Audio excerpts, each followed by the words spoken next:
Come on, Robert. You don't have a theme song when you come up on the Zoom? Oh, you got to fucking hit the table, man. That's what I do. Welcome to the show. Yeah. I love it, man. I'm a baseball player. You better have a walk-up song when you come up to the plate playing baseball. Yeah, there you go, man. Oh, man. Well, I'm gonna put you on the spot, man, and I think we're just gonna kind of kick it off because you just have so much energy. I'm so happy to talk to you. There's actually some magic going on. It's like super serendipity about how this is all coming together right now, and we'll get into that. But no doubt. How much time you got, Larry? You got an hour, 30 minutes? I'm good. I'm good for however long. I got you bucketed for an hour, but ain't no thing but a chicken wing. I'm good. Love it, man. Well, I'm just so happy to have you here, man. So let's just get into it. Welcome to the Lyon Show. I'm your host, your favorite business coach, Robert Lyon. Today we have the legend, the myth, Larry Long Jr. He's a baseball amazing guy, and then the king of sales now. So, Larry, why don't we just get into it and just kind of introduce yourself and tell everybody who you are and what you're up to. Come on, Lyon. Don't make me roar. I appreciate it. Thank you for having me, Robert. It's a pleasure to be here with you, Larry Long Jr. I wouldn't say I'm the myth or the legend, but I am the man. And man, I'm happy about life. People ask me, how you doing? I'm doing great. Any day that I wake up is honestly a great day. And I think that's a mindset. And when you look at business, when you look at sales, you look at life, there's so many parallels. And it starts with us as individuals, and then it spreads out to what we're doing for other people. So I love what you're doing in terms of amplifying messages to your audience. Just it's an honor to be here with you. Nice, man. Well, I'm catching you on the blind side, but there is some magic. So recently, actually not even recently, like an hour ago, I just got a sales job. Never had a sales job. Yeah, I just got it. And it's not, and I've done tons of stuff. I make businesses. I'm like the king of making dumb businesses that either work or fail miserably. So that's like my specialty. But in January and February, it was kind of like a slow month. And this guy has like a package and I really wanted it. And it's $10,000. And I was like, man, why don't I have $10,000 I can drop right now? You know, I'm a regular person, but I wanted this so bad. But he's like, well, you could start doing some sales calls. And I was like, what? And as soon as he said that, like, the bug got me. The sales bug has bitten me, and I just got approved. And so that's why it's kind of magical that you're on today, because this wasn't even happening last week or anything. This is today. So it's kind of cool, man. So tell me a little bit about your sales career, or just like what you're thinking about. Yeah. So contrary to belief, you have been in sales, Robert. You're selling all the time, as we all are. My sales career started when I was 10 years old. I asked my parents to give me a twin brother, and they gave me a little sister, Tiffany Nicole Long. I said, oh, send her back. So I was used to being an only child for 10 years, and all of a sudden she's getting all the attention. I had to learn how to sell myself. I had to learn how to tap dance and how to do magic tricks and tell some corny jokes. And I was selling Larry Long Jr., but really Lawns by Larry. I think I was 13, 14 during the summers playing summer baseball. My mom said, hey, take this flyer. She made a flyer, and I'll never forget. It was, it had a yacht on it. Maybe it was a little dinghy, but it said, would you rather be chilling on your yacht than doing mowing your lawn and miscellaneous lawn care services? I went out knocking on doors. Hello, I'm little Larry Long Jr. here. You want me to mow your lawn? I was so scared, so scared. My mom said, what's the worst thing that they can say to you? And I said, no. She said, is it really that bad? I said, yes. She said, little boy, you better get on out there and knock on some doors and hand out some flyers. So I picked up some clients, and making some money to mow lawns was phenomenal. A couple years later, my mom dressed up my sister in her Sunday's best, and people were like, oh, goodness, who's the cute girl? I'm like, that's my twin brother. But professionally, I mean, I've had 10 different stops, 8 different companies in my professional career. I've done IT consulting with Accenture, opened up an indoor baseball softball academy. And then after that, I've had 8 different stops with tech sales and tech sales leadership positions, which is what I love. I've worked for big publicly traded companies, mid-sized companies, but my sweet spot is the startups. Just, you talk about starting businesses, when you can have a pulse and an impact, a true impact on the business, there's nothing better. It's kind of like baseball. When you were talking about the businesses, either having great success or failing, that sounds like my baseball career. Right. When I used to come up the bat, I was either gonna hit them, not home runs, because I'm a little guy, but I was either gonna hit a hard line drive or I was gonna strike out miserably. But it was gonna be fun any which way you look at it, and it was gonna be an adventure or a misadventure. That's awesome, man. Are you a sales coach too now? Is that a thing you do, or are you just like a professional at a big company doing the sales? Yeah, I've been come on now. I've been coaching my whole life, but I formalized it. If you can see there, Coach Long. That was from one of my teams at my previous company, Team Fido. That's my team motto. It stands for F it, drive on. Use your imagination for what the F stands for. By hook or by crook. That's how we get down. We're gonna figure this thing out. Figure the F out by hook or by crook. And then what you talking about, Willis? Normally the teams that I manage, kind of like my kids, they have moments where I have to say, "What you talking about, Willis?" So I've been fortunate, man, to lead teams, and now I get to kind of spread my wings and I get to help other sales professionals that really are in need of guidance. They need a Sherpa, they need a coach, they need a trainer, someone just to hold their hand and help them because they're hungry for success. But without it, it's kind of like, ooh, which way am I going? Probably not on that right path to have success. Yeah. So I got two big questions. Let's start with the first one. So my mindset is I just want to go into this because I mean, honestly, like I've been an entrepreneur for like 10 years working for myself. So getting a job kind of makes me want to take an aspirin. Like I hate it so much, man, but I'm going to do this. And I just want to become the top closer, man. That's where my mindset's at. That's what I want to do. So take me down your thought processes when you think of somebody that says that or somebody that of doing it like yourself. What does that look like? I love it. So you've got the right mindset. Now you've got to run the plays that are going to get you there and you got to execute. So what I hear you say is you want to be the top helper because the more people you help, and I'm not sure what you're selling, it doesn't matter either here nor there. If you're able to help people accomplish what they want, what they need, what their hopes, dreams, aspirations, what their challenges are, you're going to have great success. The moment that you start looking internal about me, and I call those me monsters. If you're a me monster, ooh, you're making me break out in hives. Ooh, because that's not what it's about. Like I think sales is about playing matchmaker. You're matching your product, your service, your thoughts and or ideas with someone else's, their needs, their wants, desires, hopes, dreams, aspirations, challenges. And if you can make that match, you're on your way. Now, how do you do it? Number one, it starts with time management. Where do you spend your time? We all have the same amount of time in each day. As a sales professional, you got to make sure that you're spending more time than not on, I call them revenue generating activities. There's a lot of stuff you can be doing, but not all that stuff is created equally. Prospecting. If you don't have a full pipe, ooh, that's going to be tough. Discovery. Do you ask questions? Are you curious? And I love how you've been setting me up with a couple questions. You're already experienced at it. But essentially, it's kind of like me going to the doctor, Robert, and the doctor saying, Mr. Long, Jr., we're going to give you ankle surgery tomorrow. Hey, doc, what are you talking about, man? What you talking about, Willis? It's my shoulder. You didn't ask me any questions, so you have no idea how you can play matchmaker. You're talking this craziness about my shoulder, about my ankle, and it's my shoulder. So there's a lot of technical, tactical things that you can do to put yourself in the best position. I would say listening is probably the key. Asking the right questions. And then my theme for 2021 is listen. And I'm trying my best. I mean, I don't know if you saw it, but I mean, I got mics galore. I got the gold mic that I can drop on you. I got the other mic. I mean, I'm trying to take the mic out of my hand and listen. Yeah, the power of listening, man. All right. So I was listening to this guy. His name's like Dylan Starr. And he was talking about cold calling. Well, they were deciding between the mindset of inbound calls and outbound calls. And he's like, oh, well, I love the people that just want the inbound because that means that I can have the mindset of always putting on the calls, always going out there.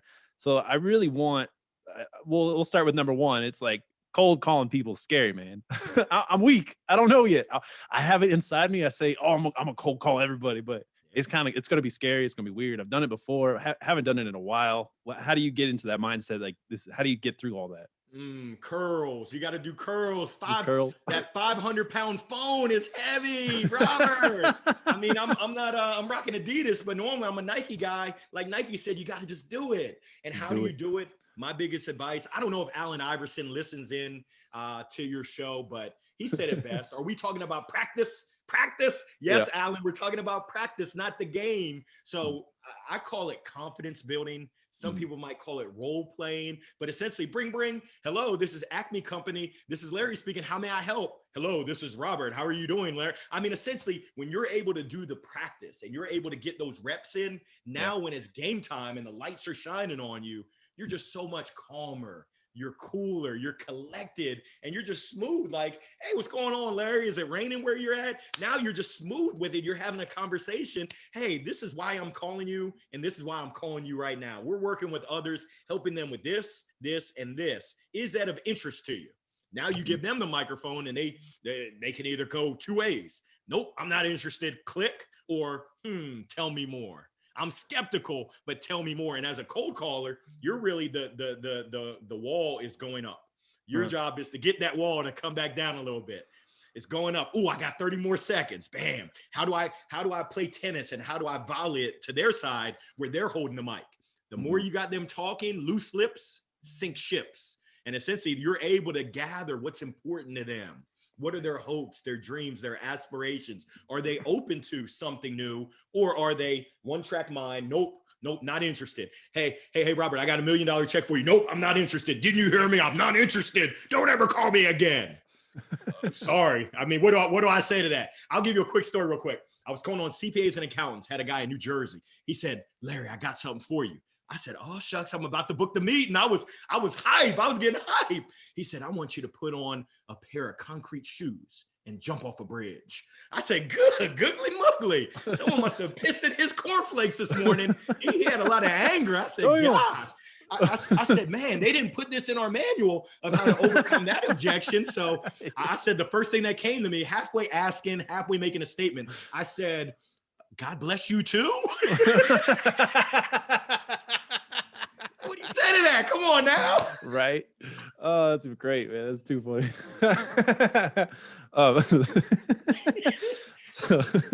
So yeah, but I want that full pipeline too. Like I know in sales, like I'm going to be jumping in, it's going to be hard as hell.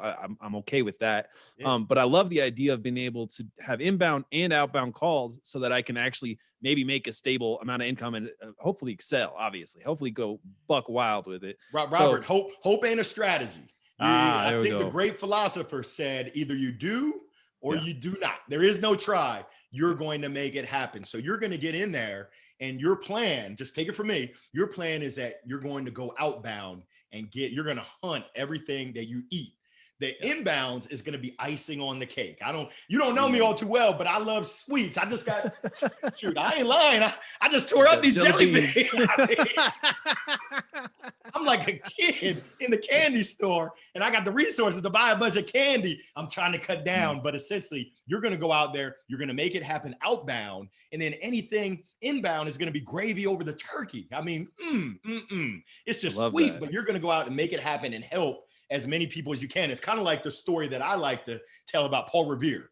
He didn't go down the street and just tell a couple people. He didn't knock on a couple doors. He told everyone, the British are coming, the British. One of my reps said, Larry, your historical recollection is incorrect. I said, well, that's the story I learned in elementary school, and I'm sticking to it. Sticking with it. It worked out for us. but most importantly, this is the most important part. You're going to live, you're going to learn, and hopefully you're going to love. Enjoy the process. Enjoy the people that you get to meet along the way. I would encourage you to journal, to write down what you're going through, because I guarantee you, your first 5 conversations are probably going to be something that you can look back on in 2 months and just say, wow, I've come a long way. Yeah, man. I've only recorded a few of the practice sales to get the job, and it's like, I mean, the first one was terrible. The second one was a little less terrible, but it's going, man. I see it. Oh, I'm freaking out about the hunting and the cake, man. I wrote that down. That's powerful, man. you're in a powerful position. I mean, if you think about it, you're in a position to help people, to solve real pains, and to get paid handsomely. That's what I love about sales. I grew up in VA medical centers. So both my mother and my father, they served veterans that served so that we can be free. And they pretty much, when I was younger, they voluntold me. They said, you're going to come in and you're going to volunteer. When I got to about 11, 12, I kind of realized that this is amazing to have the opportunity to help other people and really impact them just bringing a smile to someone's face, that's priceless. To be able to impact someone. And I mean, I'll be honest with you, I would have been a teacher. I used to be a substitute teacher and they get the brunt of it, but I used to have a ball with the kids. Essentially, you get to be like a teacher where you help people, but then you get paid. You get the monetary, you get to reap the monetary. You talked about investing in that $10,000 activity that you wanted. You'll have that opportunity now. And there's nothing more beautiful. It's a win, win, win situation. Your prospect, they win, your company, they win, and you in return win as well. Love it, man. Well, since we're talking about teaching, man, what would you wish you learned at the beginning if you were like starting over when you were first starting in sales? Like, what do you wish you would have known? Yeah, a couple of things, but I'm gonna give you my number one. Drop the ego. Hey, Larry, you don't need to be a hero. You don't need to be a hero. If you don't know something, ask somebody. Don't try to, I got it. No, that's a dummy, Larry. Hello, is anyone here? Ask someone for help. That's not weakness. Asking for help is not weakness. That's smart because people want to help you. It's kind of like having a Sherpa. I wouldn't climb the Mount Kilimanjaro without local knowledge, a Sherpa to guide me. That's a path to certain death. Shoot, it's the same thing when you go out into sales, when you go out into life. It's like, why would you bash your head against walls when there's people that have already done it that want to help you and say, hey, Robert, you're zigging here. You need to zag. No, don't do that. Hey, don't call New Jersey with your Southern slang and talking slow. You better speed it up when you call New York, New Jersey. Like, these are people that want to help. So I would say that's number one. I'll give you the bonus. Number two, the importance of relationships. The difference that I heard this from a sales coach. I got him on my bookshelf. I was on his daily huddle this morning. Steve Noodleberg. He does the Noodleberg Daily Huddle every morning from 8 a.m. to 8:20 Eastern. Confessions of a Serial Salesman. I met him 7 years ago. He said, Larry, in my 30 years of selling, I learned the difference between contacts, people you know, and contracts, people you do business with, is the letter R. Contacts, contracts. Ooh. That letter R stands for relationships. He said, hey, it's not what you know. I said, oh yeah, it's not what you know, it's who you know. And in my Steve Harvey Family Feud voice, survey says, nah, it ain't what you know, and it ain't even who you know.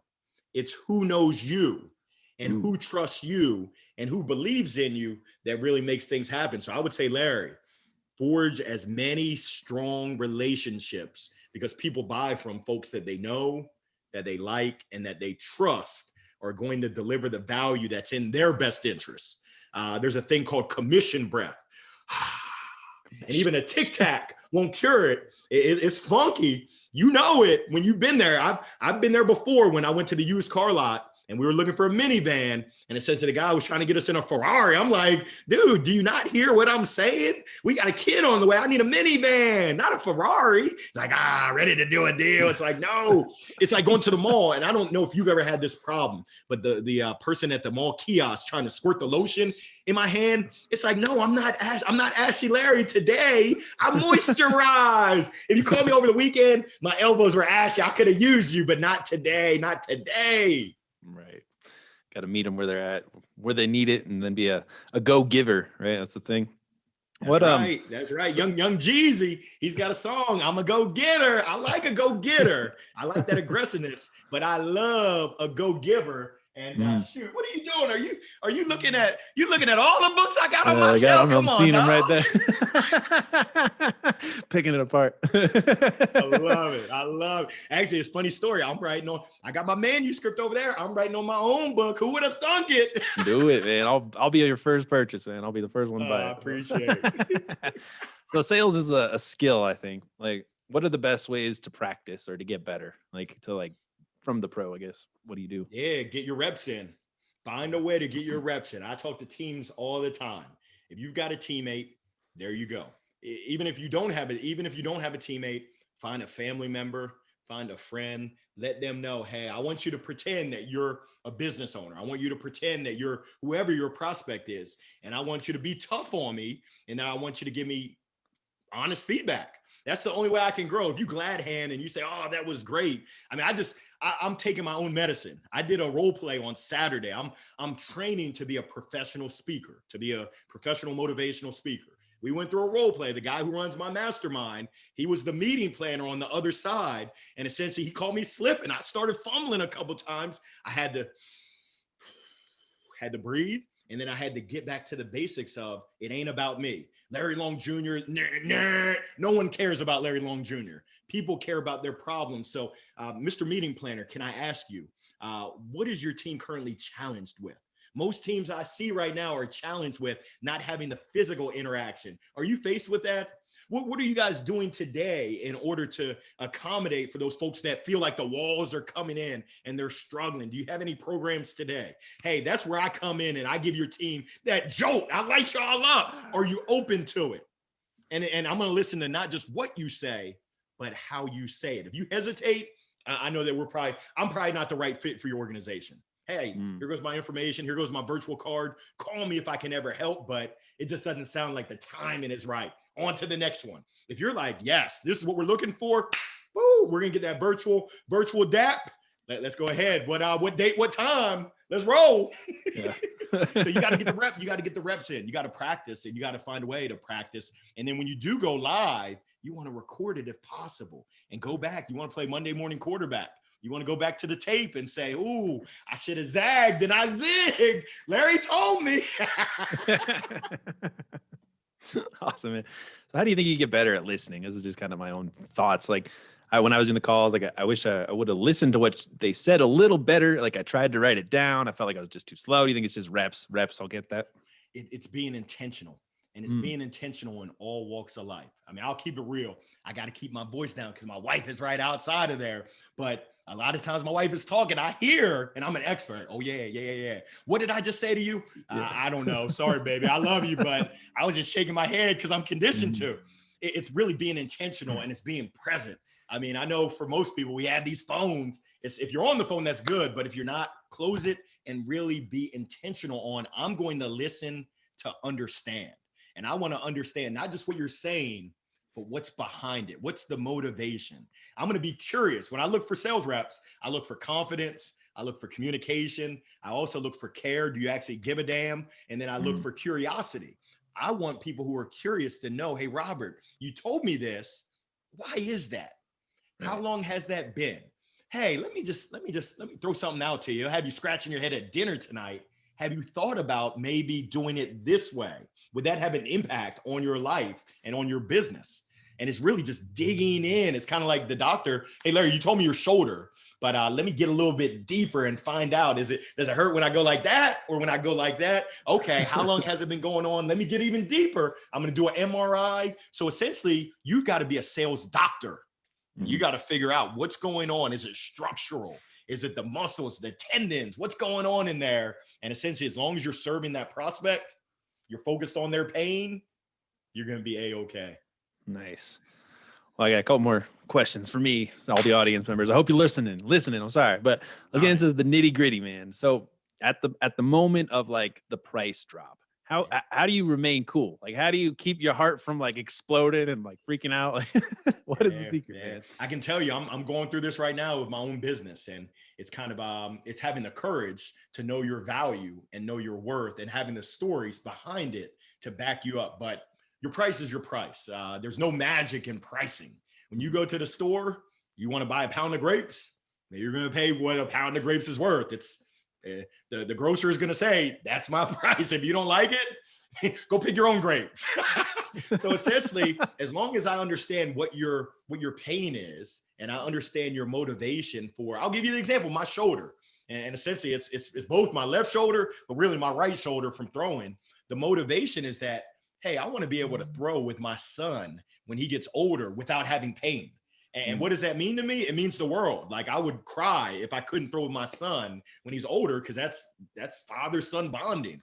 Well, Larry, are you ready to make a move? Well, Doc, I've got white coat syndrome. Well, Larry, I've got an answer. We're going to put you under, boop, knock you out. And when you wake up, you're going to be good. Are you ready to go? Well, how much does it cost? Are you ready to go? Let's say there's no cost. Are you ready to make that move?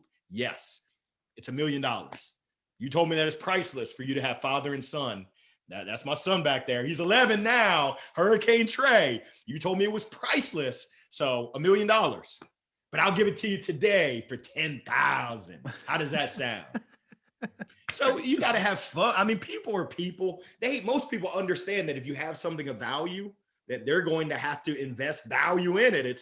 There's no mystery. You get what you pay for. So I encourage you to be calm, collected, and cool, that you do this all day, every day. Yes, it's $10,000. Is that going to be Visa, MasterCard, American Express, or Discover? It's the assumptive closer right there. Which one? I didn't ask you yes or no. I just asked you which card you wanted to put it on. I do this every day. No one tells me no. No. Oh, I haven't heard that before. Why? I'm curious. Oh, did you get knocked upside your head by Larry's pink bat? Yeah. So we're having fun with it. I mean, hey, you're not going to win them all. Not everyone's going to say yes. That's okay. There's no worries. I'm not going to cry. I tell prospects, I'm not going to cry. At least not in front of you. I'll wait until we hang up, and then I'll have that crying Michael Jordan meme face on my face. That's awesome. There's just a couple more curious questions. Like a time in your sales career when you were on fire, when you were just like sale. What do you think you're doing anything different? Did you notice anything that might attribute to that? Have you ever played basketball before? Yeah. I'm kind of like Antoine Walker. Yeah, if I hit that first shot, I'm pulling wherever I am because, I'm hot. He's on fire. He's heating up. It's the same thing with sales. It's like, no, I don't think that there was anything different, but it's like you're riding that momentum. And it reminds me so much of baseball, which is probably why I like sales, because you keep score. It's a team sport that's composed of individuals. So I got to do my job. You got to do your job. But essentially in baseball, there's been times when I've been on a hitting streak where I didn't care if it was Roger Clemens. I'm going to hit something hard. And there's been other times where I've been up there, I've been shaking in my boots like, you could throw a beach ball up there. I got no chance of hitting that thing. And a lot of it is mental, but it's keeping that happy medium. When things are going good, realize that's when you got to stay on your grind. That's when you really got to tighten up. Not tighten up. You still want to stay loose, but you need to tighten up and just stay on your P's and Q's. When things are going bad, you got to also realize that, hey, it's not going to be bad forever. And I better change my mind. I better change my way of thinking. I got to change something and be confident, or else it will go down and then you might be out of there. But essentially what I found is those people that are most mentally strong, they have that internal belief. It's like, hey, when I was younger, I struggled. I got teased at school, had a big gap in my tooth and in between my teeth. And my mom at night, we would say our prayer. And then she used to make me say, I am somebody 10 times.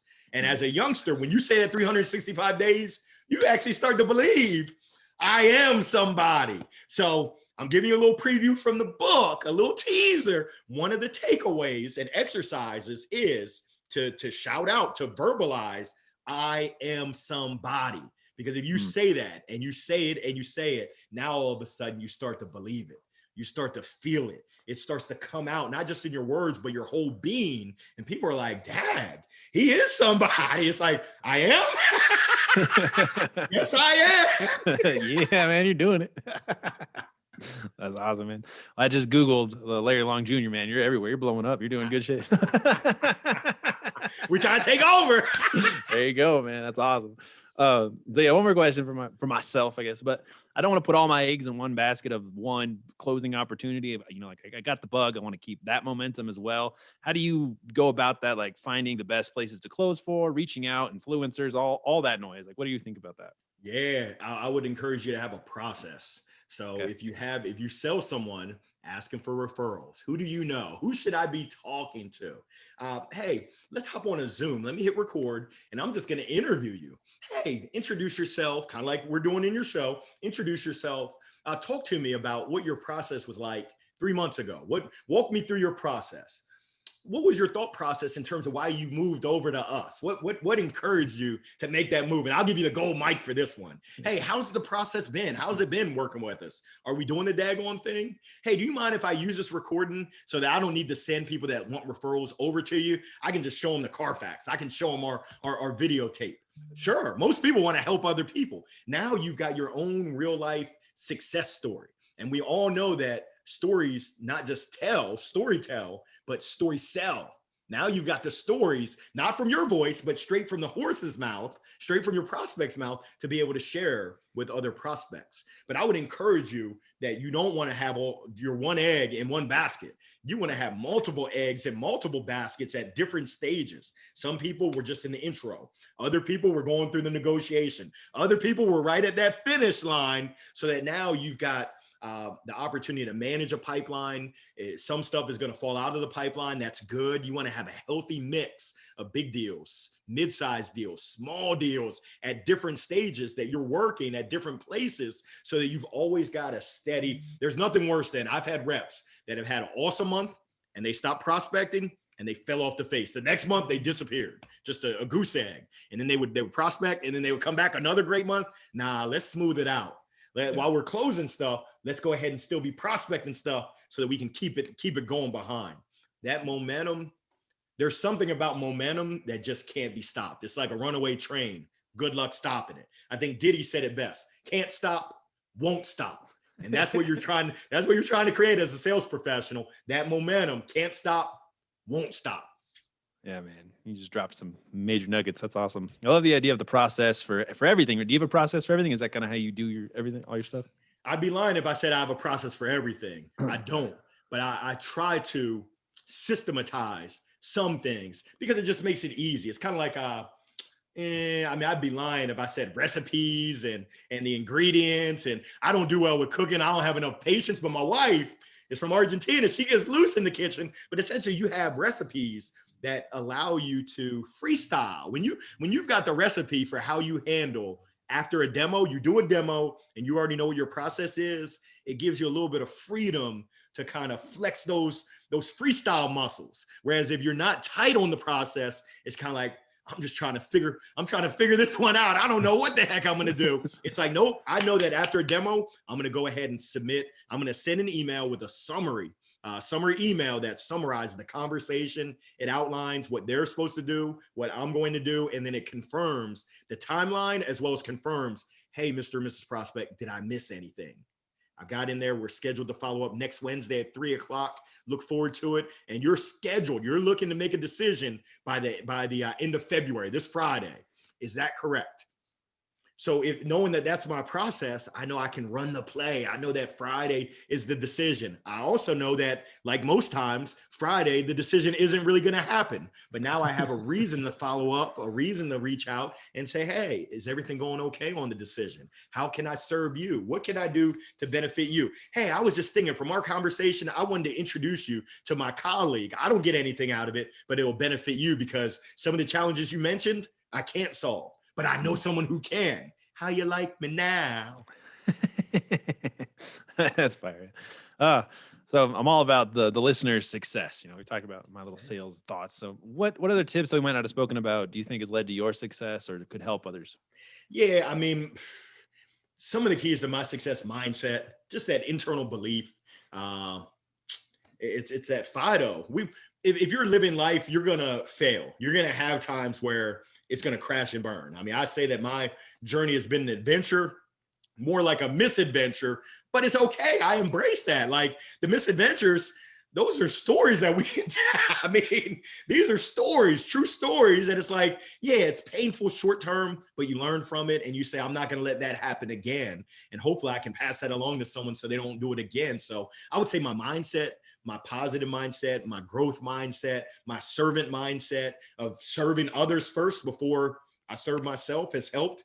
I would also say time management, just time management and organization, which are so simple at its core. Like my son is in 5th grade, my daughter's in 1st grade. We learned from the very beginning that you got to be organized, that you got to manage your time. My daughter, just today, she had the iPad. She said, I was going to put it on a 10-minute timer. And mommy said I could have a 15-minute break before I had to go back to my little self-learning. We all know it, but doing it is the tough part. That's normally where the disconnect is. I know I'm not supposed to eat fried foods, but guess what time it was yesterday? It was bow time. What you know about Bojangles? I love Bojangles so much, I bought stock in them.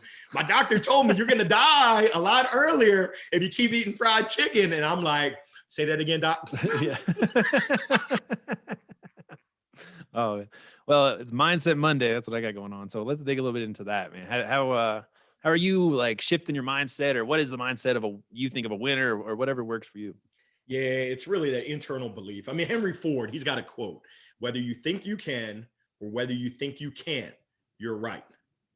You choose. I mean, that's a choice. Do you want to think that I can't do it? Oh, the world is against me. Everyone's against me. If that's what you believe, then do you. It's just keep your droplets and keep that belief to yourself. It's contagious. Don't bring that over to me.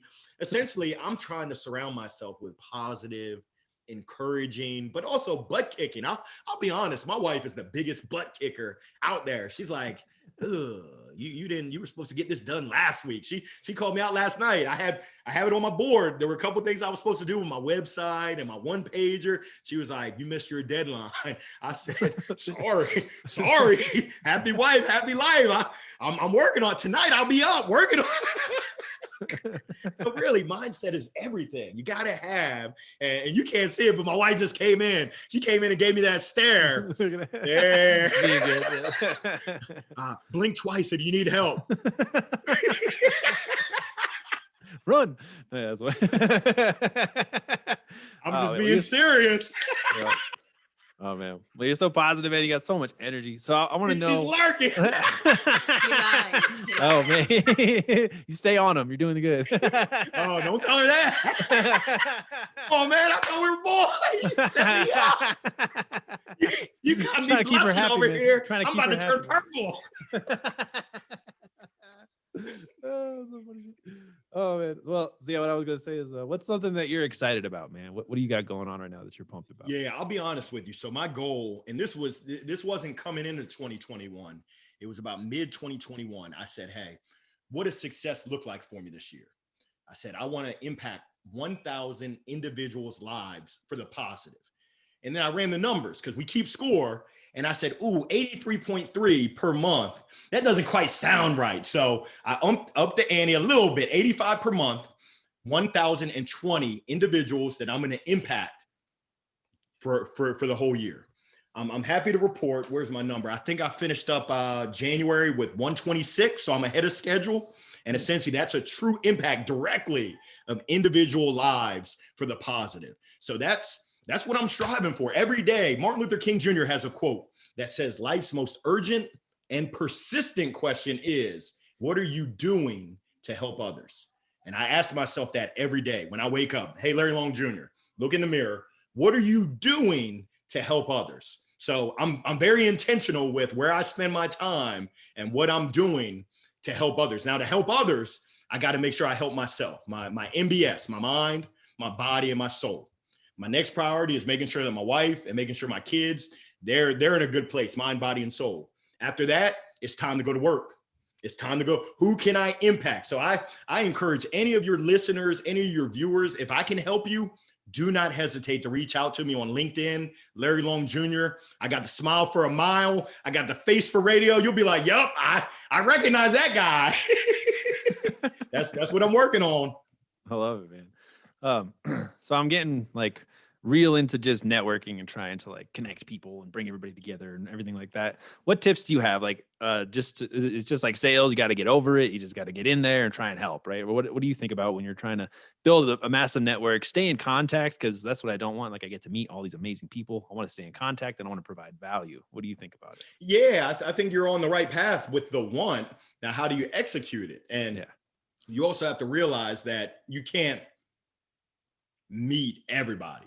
Right. You can't help everybody. So it's one of those things where for me, I said, hey, 1,020 people, that's realistic for me to have a true impact with 1,020 people. 1 million people, I can't do that well. Like I'd be stretching myself so thin that I couldn't get deep and actually get to know people. The people that I'm impacting, I'm getting text messages from them. I'm getting LinkedIn messages. I have a Midweek Midday Motivational Minute every Wednesday. I go live on YouTube, LinkedIn, Facebook. I've got folks that are communicating, they're writing in while I'm going. I got folks that are asking me, hey, can you talk about this topic next week? I do a little positivity on a Friday clubhouse room. So I'm trying to make sure that I hit 1,000 people, which that's nothing to sniff at, but I want to hit them not just at a surface level, like, oh, I heard Larry speak. Well, breakthrough. Yeah, that's cool, but let's dig into your situation and let's see where I might be able to add value, and I can sprinkle in some lessons in your situation to help you get ahead. So